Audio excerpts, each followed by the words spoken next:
ആ പറയടാ. ഓ അക്കാര്യമൊന്നും പറയണ്ടടാ. ഇതിലൊന്നും വലിയ വിശ്വാസമില്ലായിരുന്നു. പിന്നെ നമ്മുടെ അവസ്ഥ എങ്ങനെ ആയാൽ താനേ നമ്മളങ്ങ് പോകും. കൊല്ലത്തുള്ള ഒരു ജ്യോത്സ്യനാടാ. പിന്നെ അയാൾ പറഞ്ഞു മൊത്തം ദോഷമാണെന്ന്. ഞാൻ എന്തോ ചെയ്താലും അതെല്ലാം മുടങ്ങുമെന്നാടാ പറയുന്നത്. പിന്നെ നിന്റെ പെണ്ണ് വിളിച്ചായിരുന്നോ? ആ നിനക്കൊക്കെ അങ്ങനെങ്കിലും ഒരു ഭാഗ്യമുണ്ടല്ലോ. ആ എന്നാ ഓക്കേടാ. ഇന്ന് നമ്മുടെ വീടിന്റെ റെന്റ് കൊടുക്കേണ്ട ദിവസമാ. ഞാൻ നമ്മുടെ വിഷ്ണുവിന്റെ കയ്യിൽ നിന്ന് കുറച്ച് പൈസ വെച്ചിട്ടുണ്ടായിരുന്നു. രാവിലെ വിളിക്കാമെന്നാ പറഞ്ഞത്. ഞാനൊന്ന് വിളിച്ചു നോക്കട്ടെ. എന്നാ ഓക്കെ. യോ എന്റെ ചായ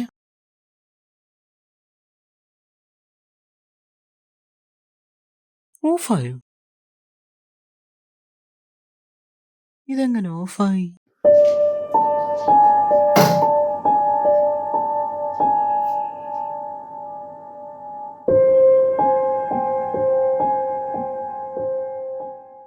ഹരി, ഗുഡ് മോർണിംഗ്. 10 മണിക്ക് മുമ്പേ നമുക്ക് ടെക്സ്റ്റൈൽസിൽ ഒന്ന് ചെല്ലണം. നമുക്ക് മാനേജറെ ഒന്ന് കണ്ടു നോക്കാം. ബില്ലിങ്ങിൽ ആളെ എടുക്കുന്നുണ്ട്. നമുക്കൊന്ന് സംസാരിച്ച് നോക്കാം. നീ ഒരുങ്ങിയിട്ട് വിളിക്കുക കേട്ടോ.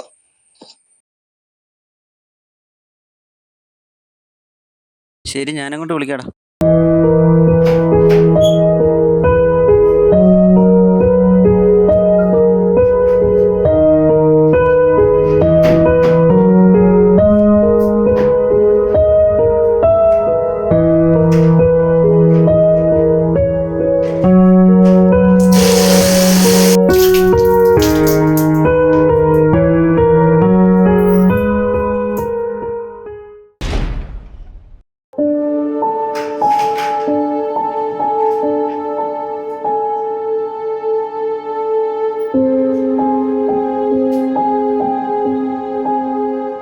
ആ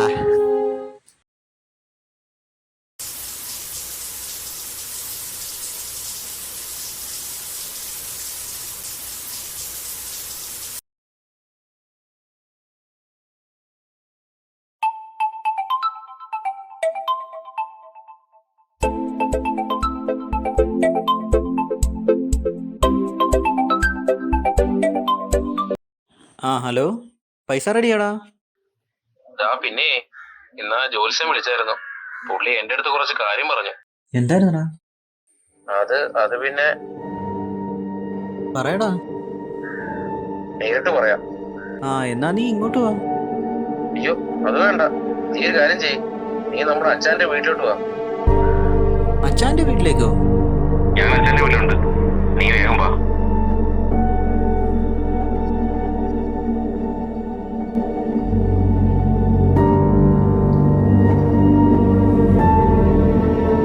അവനെന്തായിരിക്കും അച്ഛൻ്റെ വീട്ടിലോട്ട് വരാൻ പോകുന്നത്? എന്തുമായിരിക്കും എന്നോട്